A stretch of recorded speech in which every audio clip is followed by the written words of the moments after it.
Et si Grant-Hill n'avait eu aucun problème de cheville? Ah là là là là là là là là. Encore un sujet gai, hein. Très très très très joyeux comme Tout sujet. à fait. Hein. Et encore un lundi. Et encore un lundi, ça c'est joyeux. Alex, on est Ça, quel ça rigole jour? pas.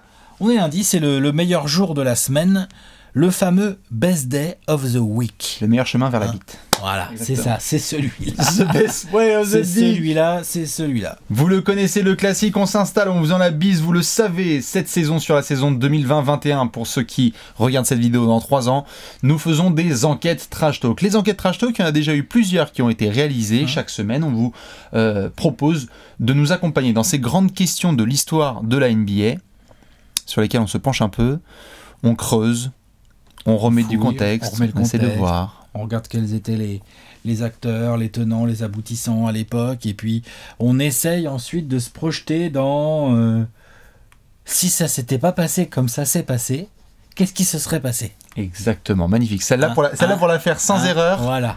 il y a du skills. Voilà. La formule, pour ceux qui la connaissent, ça n'a absolument pas bougé. On le répète pour ceux qui débarquent au cas où. Les enquêtes trash talk, c'est tout simple. On démarre justement en remettant le contexte un petit peu donc en situation, raconter vraiment l'histoire qui nous mène à cette grande question. Là, en l'occurrence, c'est si Grant-Hill n'avait eu aucun problème à ses chevilles. Ensuite, c'est la boîte à science-fiction, où là-dessus, on a la possibilité de faire des allers-retours entre le passé et le présent, le futur lointain antérite, puisqu'on a tout vécu, on peut se poser des petites questions qu'on a notées. Et après, bah, on note. On est sur l'échelle de What If. Voilà. C'est entre 1,25 et 1,35. Exactement. Si vous faites une note faible pour les 11, pour qu'ils se régalent au niveau du remplissage d'étoiles, plus la note est faible, plus ça veut dire que cette enquête n'a pas tant chamboulé que ça l'histoire de la NBA. Si vous mettez la note maximale, c'est que rien ne s'est passé comme prévu suite à des imprévus. Voilà. J'ai envie de dire. Après, toute la question est de savoir qu'est-ce qu'on mange, quoi. Tout à fait. fait. En fait, le truc. Et ça, quoi. avant de hurler, et avant de hurler, elle est magnifique. Quelle transition, Steve Nash. Et avant de hurler cette question, bien évidemment, n'oubliez pas de balancer aussi vos idées d'enquête dans les commentaires. On est avec vous tous les lundis et on sait que vous avez aussi des grandes questions à nous poser. Donc, on a déjà une bonne liste de prévus. On fait des retours parfois entre le passé et le présent, des trucs un peu plus. Là, on avait fait la bulle. Là, on revient dans les 90s. Peut-être qu'on ira dans les 70s, dans les années 2000. Ouais. Ah bah, il y a moyen là, ouais. Il y a 2-3 choses. Il y a moyen qu'on se balade un peu dans le temps, un peu partout. Ouais. Mais donc, Alex, on se posait la question à l'instant. Qu'est-ce qu'on mange? Ce midi, je proposerais bien un petit saumon en papillote. Très bien. Très très bon. Avec petits légumes. Il y en a d'autres qui vont être plus sur un petit riz. Ça marche bien aussi. Moi, je suis plus légumes. Voilà, le petit saumon en papillote, là, dans son petit papier d'alu, tout ça. Bien cuit comme il faut, petite sauce, petits légumes, équilibré. C'est ça, pas besoin de pommes de terre. C'est ça. Vous êtes serein, vous n'avez pas besoin de pommes de terre. Pas de reblochon? Ça marche pas avec le reblochon. Enfin, tu peux manger un bout de reblochon. Saumon reblochon. Après, mais le saumon reblochon, faut voir. Léon, on est sur quoi? Petite pizza avec pâte maison. Petite pizza avec pâte maison. Ouais. Classique. Moi, j'étais sur un boboon, tout simple. Un bon boboon. Toi, tu fais des bobounes, quoi. Non, giga livraison, mais bien sûr, c'est lundi, le meilleur jour de la semaine, le chemin de la table. Non, le saumon en papillote, je me suis jamais fait livrer, par contre. Ah oui? Ah bon? Bonjour. Non, ouais. Bonjour. Votre saumon en papillote, monsieur. Monsieur Martin. Le mec se baisse. Ouais. Cordialement. Non, ouais, on va partir sur un boboon tout simple. Donc voilà, après vous mettez la double dose si vous voulez. Et évidemment, les nems bien tranchés. Il en faut 3, minimum, parce qu'on n'est pas des. Bref. Voilà. Comme d'habitude, n'hésitez pas à nous dire ce que vous allez manger. Est-ce que vous êtes saumon, pizza maison ou boboon ou autre chose. Maintenant qu'on a parlé du plus important, bonne journée et à bientôt sur la chaîne de Trash Talk. Ciao. Bonne semaine à tous. On va pouvoir se pencher sur cette enquête, alors, Alex. Le nice guy. Ah bordel. Première partie, le contexte. Et si Grant-Hill n'avait eu aucun problème de cheville, à quelle date souhaites-tu que l'on commence cette belle aventure? Il y a plusieurs dates possibles. La première qui me vient quand même à l'esprit, c'est la draft 94, donc juin 94, où Grant Hill est troisième. Je crois que c'est troisième, on est d'accord. Hein. Troisième. Voilà, donc juste derrière Jason Kidd et bien évidemment juste derrière Glenn Robinson. Hein. Voilà, bonne petite draft. On l'avait pas redraft d'ailleurs celle-là. Je crois qu'on l'avait redraft. Peut-être qu'on a fait. Je remonte juste la grande photo en large. Grant Hill arrive en NBA. Je sais plus si on l'avait fait ça. À l'époque, on est donc au milieu des années 90. Sur le secteur des ailiers, il y a quelques beaux garçons bien sérieux, genre Salut Scotty, tu vois, quand même garçon très sérieux sur le poste d'ailier. Bien sûr, Glenn Rice.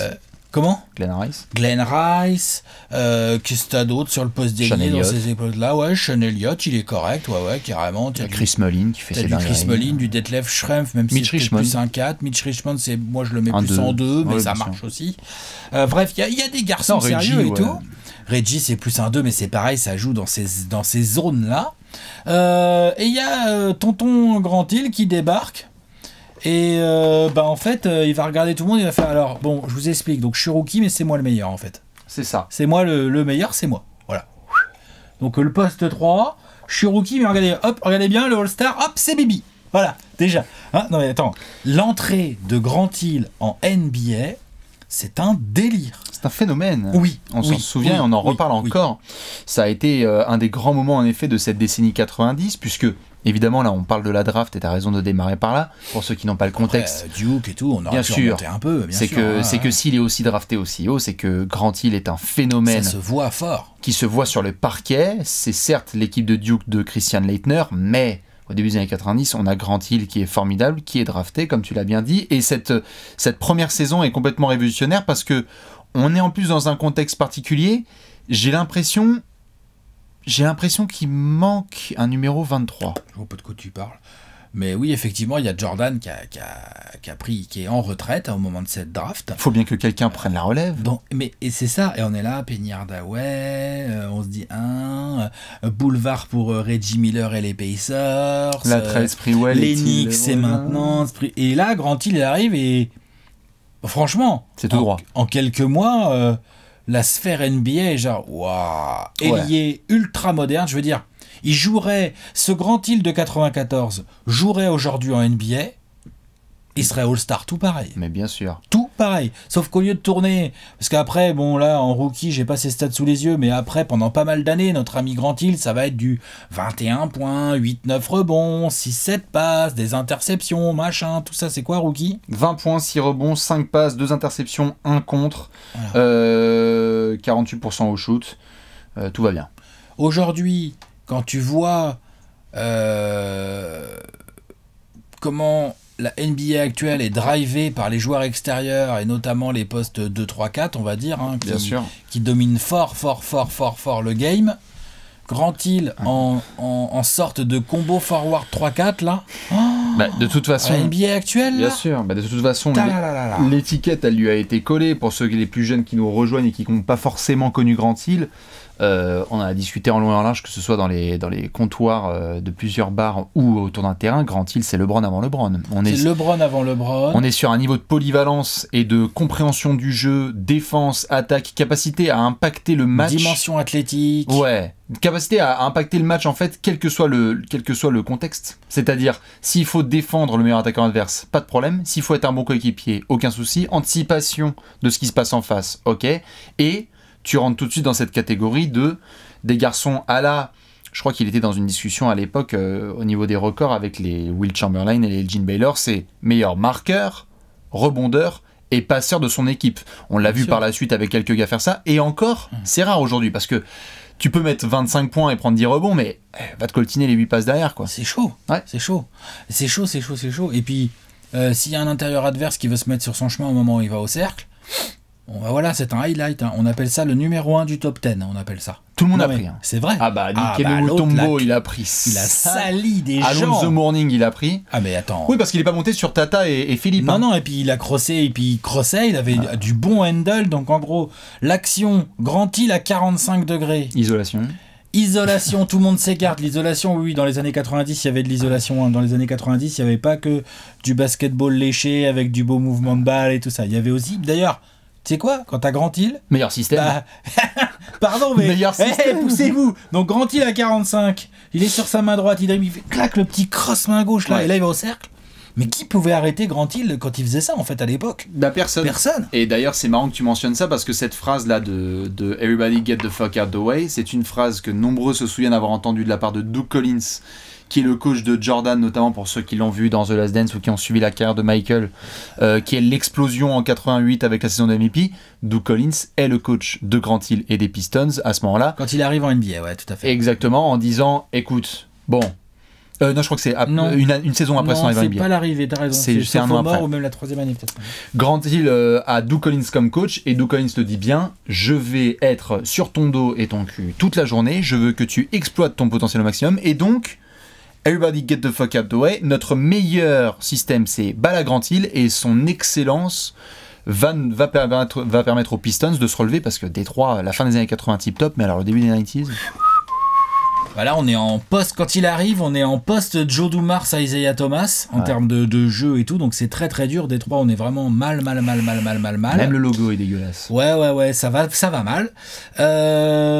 Donc Grant Hill, co-rookie de l'année avec Jason Kidd. Rookie All-Star direct. Ce qui n'est pas le cas de Jason Kidd, mais bon, voilà, Grant Hill, c'est le cas. Ensuite, il enchaîne. Sophomore, 20 points, 10 rebonds, 7 passes. Bonjour. All-Star. Tout à fait. En fait, c'est pas compliqué. Sur ses 6 premières saisons, donc de 94 à 2000, il est 5 fois All-Star sur ses 6 premières saisons. L'année où il est pas All-Star, si je dis pas de bêtises, c'est l'année du lockout, il n'y a pas de All-Star Game. Tout à fait. Donc il est pas All-Star, parce que même Grant Hill, même tout ça, quand il n'y a pas de All-Star Game, il peut pas être All-Star. Non, c'est ça. Voilà. Même il est assez fort, mais il a toujours ses 21 points, 7 rebonds et 6 passes de moyenne pendant l'année du lockout. Hein. Ouais, non, mais les stats sont là, il aurait été All-Star sûrement. Hein. Il aurait sûrement été All-Star, de toute façon c'est pas compliqué. Sur ses 6 premières saisons, je me suis amusé, là j'ai fait vite fait ses moyennes. Sur ses 6 premières saisons, hein, il faudra regarder combien de matchs exactement, mais là il y a une tornade, il y a un paquet de matchs.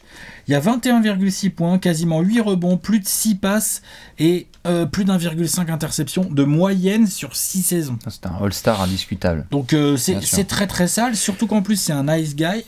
Donc c'est pas un mec qui croquait pas en attaque, Non. il faisait attention, s'il peut la lâcher à un copain, il la lâche à un copain, jamais un mot plus haut que l'autre et tout, enfin, Grant Hill quoi, c'est la classe. Ah bah quoi. c'était la grande classe, c'était le fils d'ancien joueur de football américain, sa mère qui bossait à la Maison Blanche, c'était aussi quelque part ça a joué contre lui, hein, Grant Hill en termes d'image, parce que à la fin des années 90, quand on a ce joueur qui est individuellement super bon, il y a aussi beaucoup de détracteurs qui se mettent autour de lui et qui disent Bah sois un peu plus méchant mec, parce qu'en mal playoff, alpha, ouais, parce qu'en playoff, il parce n'y a qu'en pas de playoff, résultat à pas cette tip époque-là. top, exactement, qu'on est les premiers à se dire genre bon, Il faut parce voir que- l'équipe autour. Hein. tout à fait, mais je revenais juste là, je ressortais une phrase vas-y. du bouquin notamment sur le côté phénoménal dont tu parlais tout à l'heure, pour être très précis. Le 26 janvier 95, Grant Hill bouleverse les codes et devient le premier joueur de l'histoire des sports majeurs américains à finir en tête des votes du All-Star Game en tant que rookie.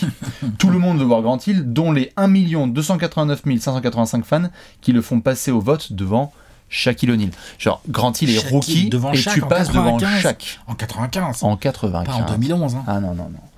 Donc, en effet, quand tu le vois, c'était juste une virgule, quand tu mentionnes ce côté nice guy, ça a joué contre lui et il en parlait après retraite en disant que beaucoup de médias disaient oui, ok, t'as un beau cross, ok, tu peux poster, mais t'es toujours un petit peu ce garçon gentil Qui nous fait pas gagner quoi. qui nous fait pas gagner et où est ton nasty quoi. Il y a des garçons qu'on a vu par la suite, tu sais, on a tout le temps adoré dire on se demandait où était le côté parfois méchant, on a vu Nash aussi, on a vu des garçons comme ça être parfois un peu trop nice et la NBA n'aime pas trop ça. Il y a un côté un peu on a besoin de virer. Non, mais le sport de haut gueuler. niveau aussi, il y a un moment où il faut reconnaître que les leaders qui emmènent leurs équipes loin ont aussi cette part de méchanceté, d'énergie, de Bien sûr. hustle, d'agressivité qui manquait parfois à Grant Hill. Moi, je trouve que c'est un peu un faux procès qu'on lui fait. Oui. Dans le sens où il était nice, mais ça va, sur le terrain, c'est un peu, tu sais, c'est les nice guys. Je te rendrai la bouche. Hein. Ah non, c'était très sale. Et il n'y avait pas de problème s'il fallait monter au compte contre Je trouve que les la autres. période Détroit, il est assez extrêmement mal entouré. Oui, non, mais attends. De toute façon, si t'es un All-Star à côté de Grant Hill pendant ces années-là, hein, je veux dire, c'est très très bien Lindsey Hunter, mais c'est pas avec ça que tu vas refaire le monde. Lindsey Hunter, quoi. Non, mais tu vas pas refaire le monde avec lui. C'est pas un All-Star, Lindsey Hunter. Ah non, non. Sauf si je ne m'abuse. Non, il y a peut-être eu du Stackhouse qui a dû faire des conneries. Non, mais il y a deux comme ça, correct. Mais bon, c'était ouais. Il est mal entouré, donc du coup, il fait pas grand-chose en play-off. Ouais. Du coup, comme tu dis, il y a un peu des critiques. Et on arrive... À moins que tu aies d'autres choses à dire sur cette période-là, les Pistons se posent des questions. Ouais, tout à fait. Non, les derniers détails Joe Dumars qui arrive au management vers la fin des années 90 commence à se dire bon, qu'est-ce que je fais, comment je fais. Le dernier détail que j'avais donné juste sur cette période-là, c'est que pour ceux qui ont l'occasion de voir, si vous avez du temps un peu sur YouTube notamment, il y a eu Open Court, tu sais, l'émission NBA où ils ont fait ils ont fait les 5 de décennie. Ils ont discuté avec plusieurs légendes pour s'il fallait faire un 5 majeur de chaque décennie. Ouais. Derrière Pippen, dans les 90s, certains ont même dit sur le panel, je crois que c'était genre Shaq ou Kenny Smith ou je sais plus, où certains disaient, honnêtement, intrinsèquement, entre Grant Hill Prime et Scottie Pippen Prime, ça cause de ouf sur les ailes dans les années 90. Mais je comprends. Ça discute. Ça cause. Donc c'était juste pour ceux qui se posent un peu la question, allez voir du Grant Hill jouer parce que c'est juste formidable à ce moment-là. Ouais, je dis des bêtises. Ouais, après, il était déjà dans le staff, mais président des opérations basket, Joe Dumars, c'est 2000. C'est ça. Donc en fait, c'est au moment où Grant Hill se barre. C'est ça. Et donc on arrive en effet, tu as, je pense, faire la transition vers la fin de saison 99-2000 où le contrat va expirer. En fait, Grant Hill sort d'une saison monstrueuse. 26 points, il y a 6 ou 7 rebonds, il y a 5 ou 6 passes, il y a des interceptions à plus quoi savoir en faire et tout. Il y a toujours pas grand chose en play-off, ça c'est clair. 3e, je crois, du classement MVP. Ouais, monstrueuse la saison. Lourde. Et pourtant, il arrive en fin de contrat à l'été 2000 et on commence à capter qu'il se barrerait bien en fait, l'ami Grant Hill quand même. Et ça se finit en sign and trade.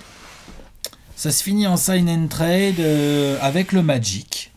Au passage, il y a Ben Wallace dans le trade dans l'autre sens. Ben Wallace, donc ceux qui sont fans des Pistons et qui ont un peu suivi l'histoire des Pistons, ce n'est pas un trade anodin. Non. C'est un gros trade en fait finalement. Quand tu regardes bien l'histoire des Pistons ensuite. Toujours est-il qu'il va au Magic, le Magic qui possède dans ses rangs ou est en train de recruter au même moment. Tracy McGrady. C'est ça ? Ouais, bien sûr, il vient de Monsieur Tracy McGrady. Ouais. Pour ceux qui n'ont pas vécu forcément cette période-là précise, ils viennent de lâcher Penny. Ils viennent de lâcher en effet Penny. N'hésitez pas à aller voir évidemment la TBNL sur Penny Hardaway, sur Orlando notamment. Ils sont il y a plein de choses qui sont racontées. Mais ils tentent des coups. Ouais.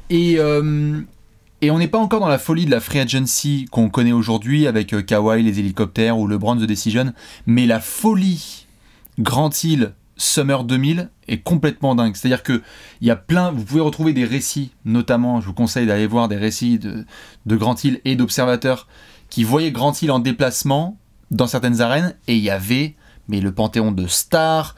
Il y avait à Chicago, il y avait Oprah Winfrey qui lui avait fait un message. À New York, il y avait eu la totale. C'est le plus gros poisson à aller chercher depuis. MVP qui est agent libre. C'est ça. Salut James Harden. C'est ça. Hormis ce qu'on a pu voir peut-être avec le Shaq, avec les Lakers quelques années avant. Mais là, à l'été 2000, si t'as Grant Hill, pour remettre le contexte, en gros, tu vas prendre un des meilleurs joueurs de NBA, un 3e du classement MVP, et tu vises le titre. Bien sûr. T'es Orlando, t'as T-Mac et Grant Hill. Surtout si tu fais péter un petit T-Mac avec, et que donc du coup tu te retrouves avec un duo de joueurs extérieurs, long, scoreur, deux côtés du terrain, capable de prendre des rebonds, capable de passer. Enfin, genre, attention, le duo T-Mac Grant Hill. Waouh. T'es horrible. N'empêche, c'est vrai, non? Tout droit. Non mais attends, le duo T-Mac Grant Hill, c'est une dinguerie. Non, mais les jeunes qui regardent Kawhi Paul George pensaient c'est mieux. Pensaient ça c'est mieux, sauf que par contre ça s'est pas passé comme prévu quoi. C'est moins qu'on puisse dire, je crois. Le moins qu'on puisse dire, c'est que ça s'est pas passé comme prévu. Les gamins qui connaissent le duo Harrison Barnes Buddy Hield. Mais même pas en fait. Mais non. C'est ça la tristesse.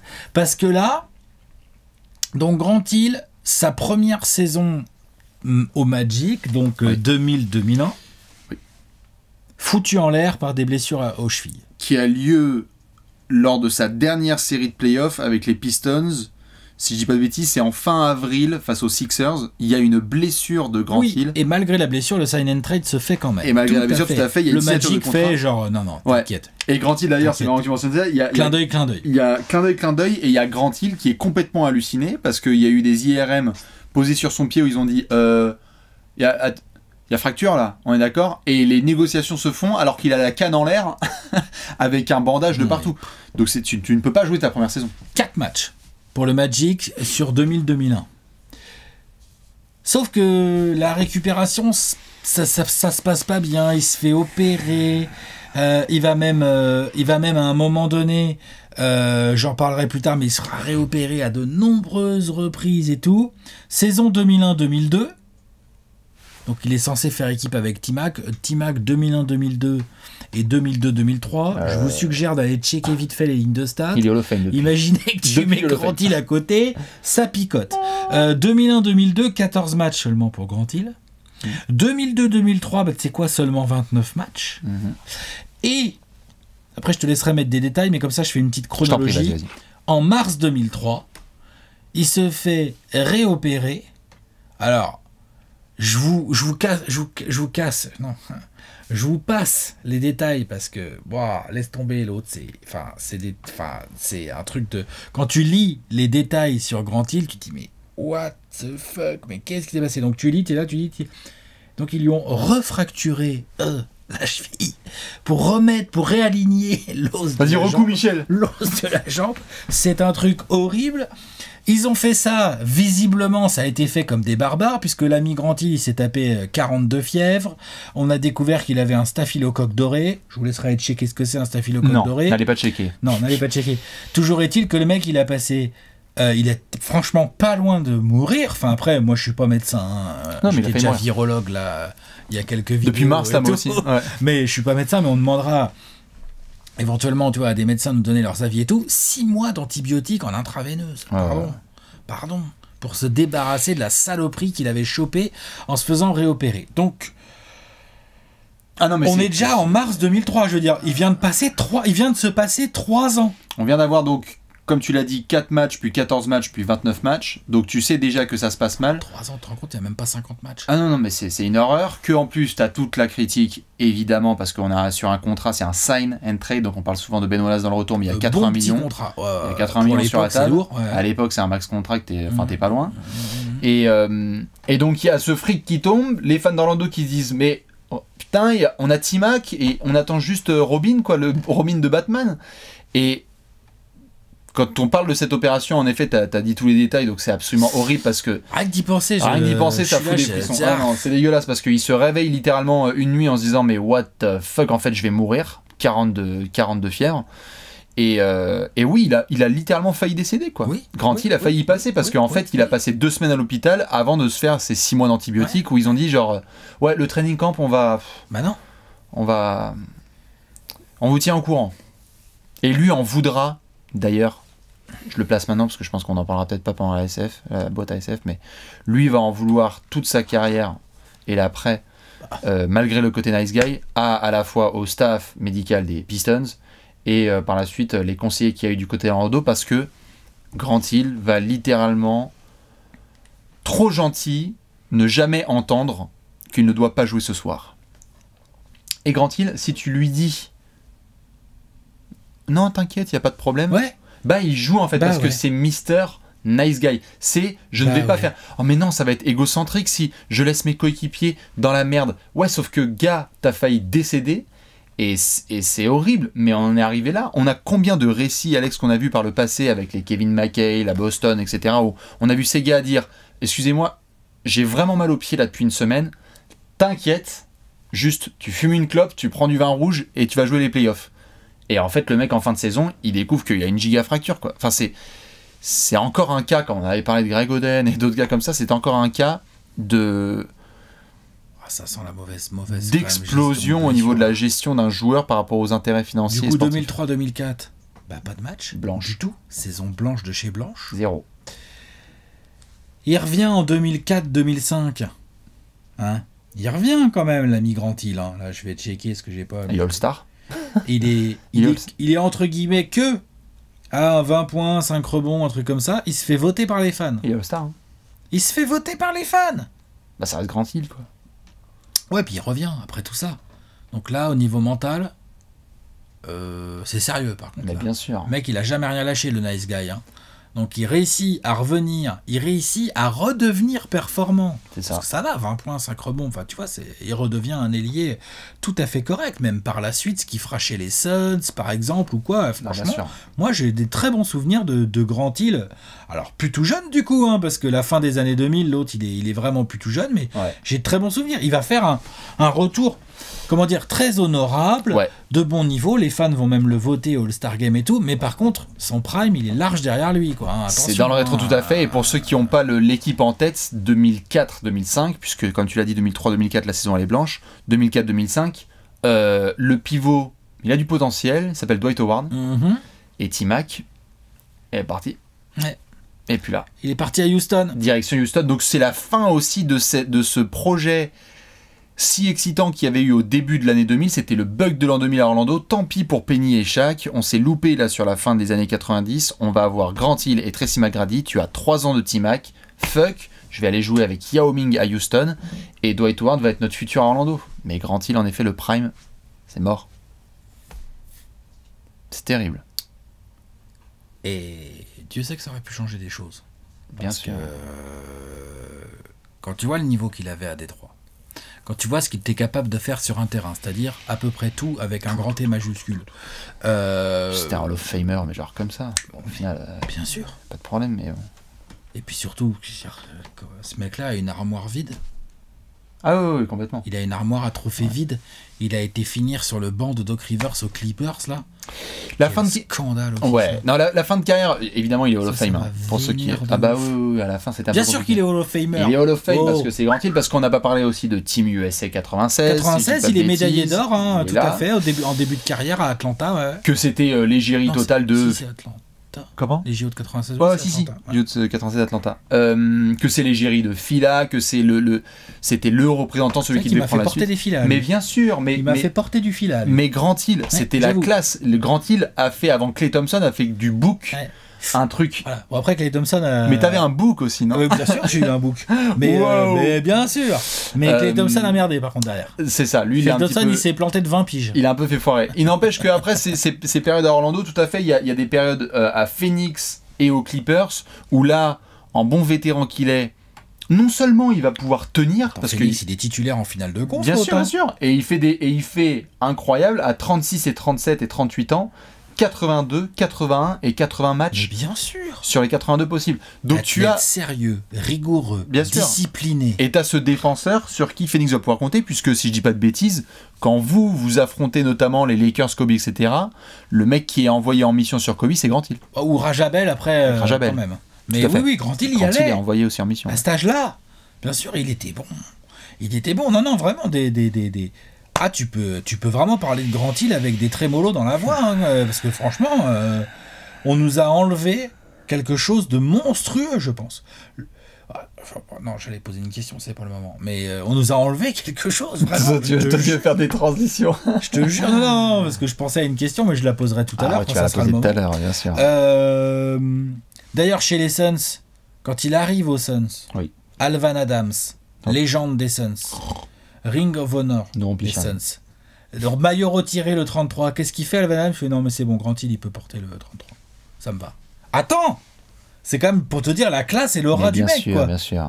C'est quand même pas rien. Dans n'importe quelle franchise, je veux dire, là, bon, ça tombe chez Phoenix, mais on s'en fout. Mais genre, dans n'importe quelle franchise, t'as l'ancien, là, de la franchise. Non, mais c'est quoi ce mec-là? Il peut porter mon maillot. Bien sûr. Non, mais attends. C'est ce que tu disais tout à l'heure, c'est en fait il y a un tel niveau de classe, c'est qu'en fait aujourd'hui là, il y a des mecs qui ont fait des grandes carrières et qui sont Hall of Famer. Ils passent, bon, il y a des mecs qui vont dire vas-y salut ça va. Grant Hill passe là aujourd'hui à la table, tout le monde se lève. Mais bien sûr. Parce que c'est Grant fucking Hill quoi, il y avait quelque chose de magique et je pense que David Stern Les et la gens NBA, l'aiment bien, quoi. David Stern et la NBA étaient tellement, à mon avis, la tristesse qu'ils ont dû avoir parce que il y a, comment dire, on a eu l'occasion de voir, on a débattu, que ce soit en top 100 all-time ou au fil des ans, on a vu avec LeBron la chance qu'on avait d'avoir ce package parfait entre l'athlète, le représentant de ton sport, de ta ligue, le bon ambassadeur commercial et qui est capable. Enfin, je veux dire, il aurait pu être à l'ONU, tu vois, Grant Hill. Enfin, il aurait pu. On aurait pu avoir des galères comme on le voit avec LeBron aujourd'hui, où dès qu'il y a une galère géopolitique ou autre ou sociale, ça dépend de laquelle galère. Ça dépend de la galère, surtout si elle est le plus à l'est. Ça dépend de l'influence en termes de dollars. Je suis bien d'accord. Ça dépend comment ça discute. On est d'accord quand même que sur le côté Grant Hill, c'est que s'il y avait un souci, tu lui donnais la parole et il allait dire exactement ce qu'il fallait, et ça devait être le porte-drapeau de la ligue et de ce sport. Donc malheureusement, tu finis avec 17 000 points seulement. Tiens, tu te rends compte 6 000 rebonds et 4 000 passes. On lui a enlevé 4 saisons dans son prime. Ouais. Il y a 17 000 points. En gros, Grant Hill, c'est un joueur à 25 000 points. Ouais. En fait. C'est vrai, non? Bien sûr. Donc bon. Ouais, ça. Honnêtement, ça y est, je peux la faire en ma transi. Ça laisse des questions quand même. Oh. Hein? T'es pas d'accord ou pas? C'est même plus des perches. Hein? Ça laisse des questions quand même. Ça laisse des énormes questions. Et justement, vous ne vous y attendez absolument pas, mais on va parler de ça tout de suite venir. Dans la boîte à SF. La boîte à SF. SF pour science-fiction et non pour small forward. Comme tout à Grant fait. Hill. Ou Staphylocoque. Désolé. Ah bah tu me tends des perches, je fais des transitions. La boîte à SF. Chut, j'y pensais pas. Allez. La boîte à SF, c'est la boîte à science-fiction. On a plein de questions à se poser. On connaît le passé, on a vu toute la story et on se pose des questions aujourd'hui. Je t'en prie. Qu'est-ce que j'ai... Ah oui. Est-ce que T-Mac aurait passé un tour de playoff? Bah, je suis obligé. De toutes tes... mais je suis obligé. De toutes tes questions de SF sur Grant Hill. Excuse-moi. Est-ce que T-Mac a passé un tour? Excuse-moi. Quand tu vois le niveau de Grant Hill sur la saison 99-2000, t'es d'accord? Quand tu vois le niveau, T-Mac, il arrive de Toronto, il est encore un tout petit peu vert, hein, t'es d'accord? Mais il est déjà bon. En 2002 ou en 2003, avec un Grant Hill encore dans son prime et le T-Mac que c'est devenu. Et un saumon au papillote. T'es d'accord? Mais oui. La question, elle se pose. Est-ce que ce Magic, tu sais quoi, voilà, ok, j'ai mis la petite punchline à T-Mac. Est-ce que ce Magic aurait été contender? Oui. C'est ça, moi, cette question qui... tour, mais bien sûr, voilà, tu es tapé, il est content. Hein. En même temps, excuse-moi, mais franchement, ça fait relativiser la carrière de T-Mac. Quand tu vois la blessure de Grant Hill, je me suis suffisamment foutu de la gueule de T-Mac et ça m'a suffisamment énervé sur pas mal de choses.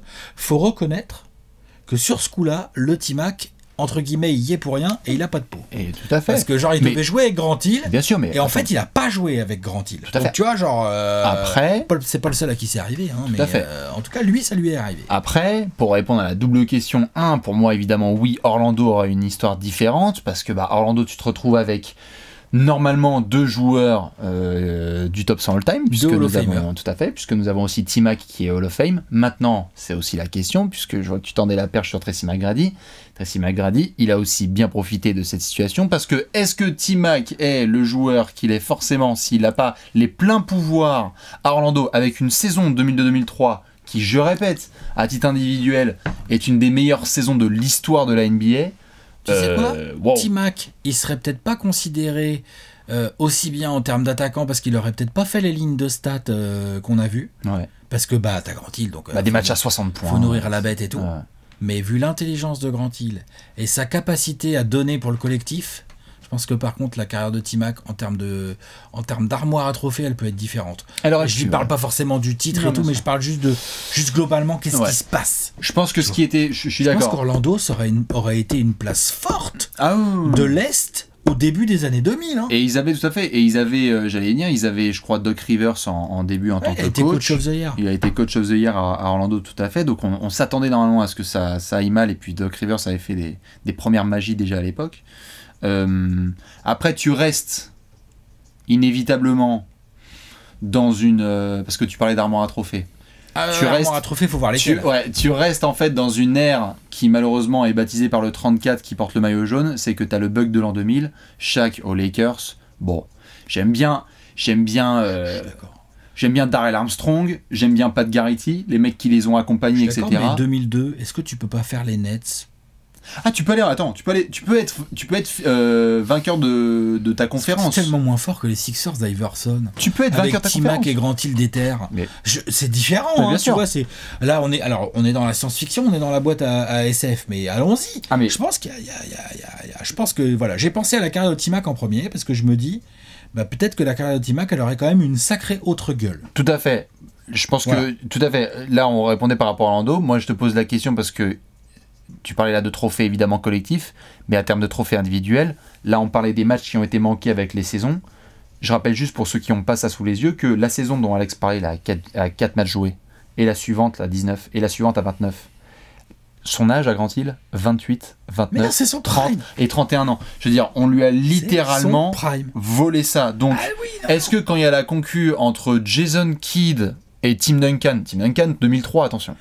C'est sérieux quand même, il s'est joué. C'est du sale. Mais Tim Duncan 2002, j'aurais bien aimé voir un Grant Hill prime à cette époque-là. Grant Hill aurait pu être MVP, même avec T-Mac à côté de lui.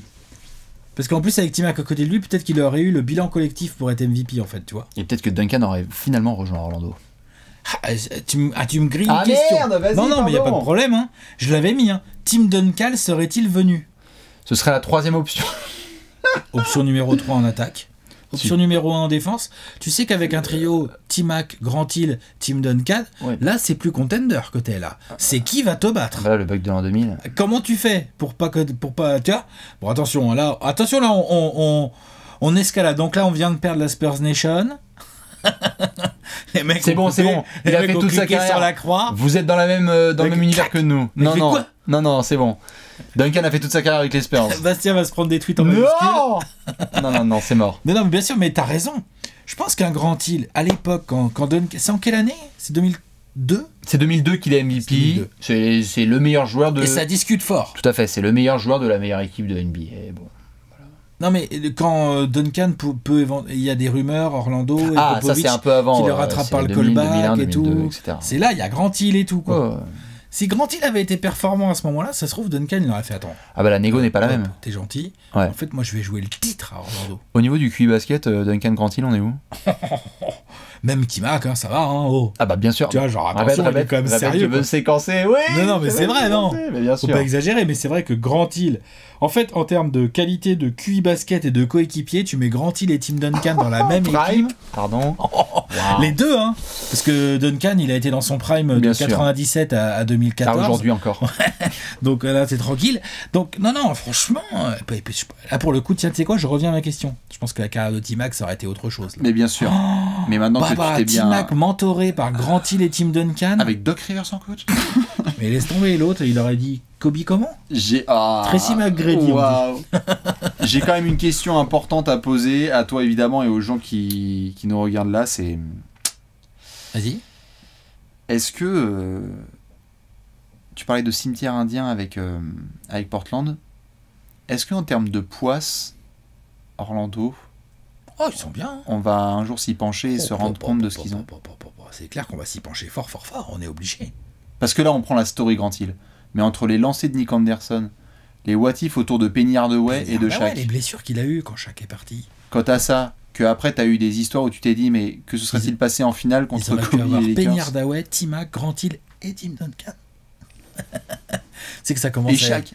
Ça commence à être une équipe. Shaq Duncan, spacing, tranquille. Non mais tu vois, Orlando quand même c'est fou. Quand t'es fan d'Orlando, tu te dis merde. Oui, il y a un petit côté cimetière indien. Tu vois, je veux dire, Grant Hill, on ne l'a pas mis ni toi. On l'a mis. Où? Dans notre top 100 all time. Oui. On l'a mis dans les places 90, un truc comme ça, je crois. Ah ouais, moi j'ai dû le mettre. Je crois qu'on a dû attendre. Je dirais dans les 80, moi, Grant Hill. Ah, remarque peut-être 90, je sais plus. Je sais plus où je l'ai mis. Mais oui, je l'ai mis dans mon top 100, bien sûr, Grant Hill. J'ai mis derrière T-Mac, Grant Hill. Je vais te dire ça tout de suite. Oh vache. J'ai noté. On en fait des bêtises, hein.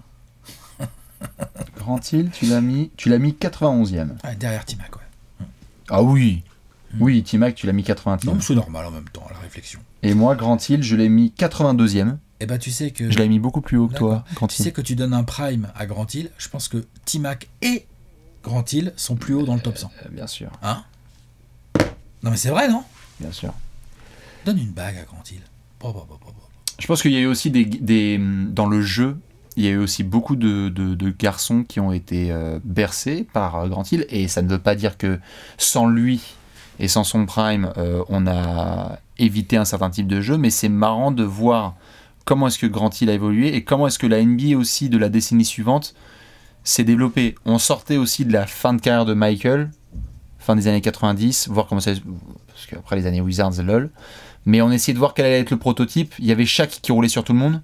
Il y avait une énorme compétition au poste 4 avec les Garnett, Duncan, Nowitzki, C-Webb, Sheed, Ah non, non, Weber, complète etc. le poste 4. C'était terrible.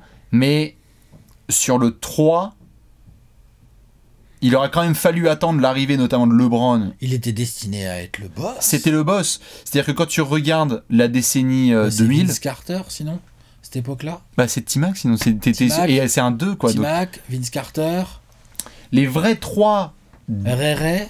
fin des années... C'est un 2, C'est ouais. pas un 3, mais vers les exters comme ça, là. Bah c'est... Ouais, non, c'est pour ça qu'au début des années 2000, d'essayer de chercher un ailier aussi polyvalent, il faudra ensuite attendre LeBron qui lui va prendre le siège et va l'occuper jusqu'en 2035.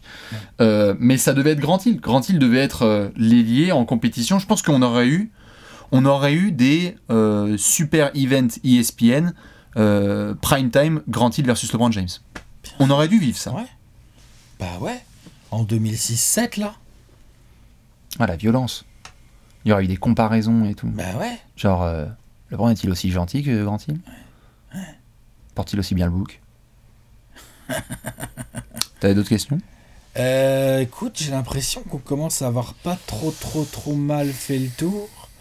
J'ai parlé de T-Mac, on a parlé du Magic. Ah si, j'en ai une. On a parlé de Tim Duncan. Vas-y, je t'en prie.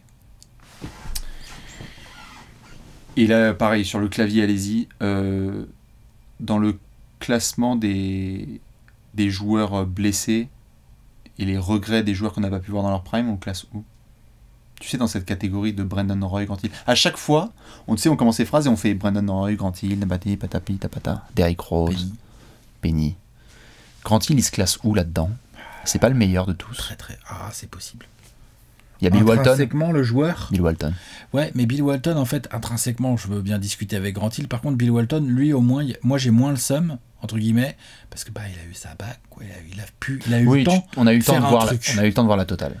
C'est-à-dire que Grant Hill, par exemple, je dis n'importe quoi, genre il aurait emmené les Pistons champions en 97, en 98 ou en 99, tu vois, ou en 2000 là quand il fait. On n'aurait pas le même seum. Non, mais bien sûr. Quand on pense à Grant Hill. Là, ce qui fait vraiment qu'il y a un amoncellement incroyable de déception, c'est que, bah, en tant que fan, il fait partie de ces joueurs où il y avait un truc de ouf qui se passait et paf, on te l'enlève. Ouais. Et on dit non. C'est vrai que là-dessus, il est plus dans la catégorie d'Eric, quoi. Où tu as pu voir des choses et tu t'es dit genre, waouh. Exactement. Tu as pu voir le top du top. Derrick a été MVP. Grant Hill Penny. Podium. Penny, hein. Penny fait des finales NBA avec Shaq. Hein. Je crois que Grant Hill, je le mets au-dessus de tous. Peut-être, ouais. Peut-être moi aussi, ouais. Ouais. Ouais. Genre, il est 80 du top 100 all-time avec les galères qu'on vous a racontées là. Ouais. Genre, Derrick ne rentre pas. Fort. Et Penny, tu l'as mis toi en wildcard. Ouais, mais c'est une wildcard. Et c'est une wildcard, tout à fait. C'est ça. Non, mais tu vois, c'est juste pour dire qu'à quel point. Non, Grant Hill, c'est. Genre, il n'y a pas Greg Oden, il n'y a pas Sam Bowie, il n'y a pas. Non, c'est Grant Hill. Et, ouais, on est d'accord. Moi, c'est tout au niveau des questions. Bah, c'est bien, on est pas mal. Et bah, écoute, c'est magnifique. Noter tout ça ? Tout à fait, c'est l'heure de l'échelle du what if.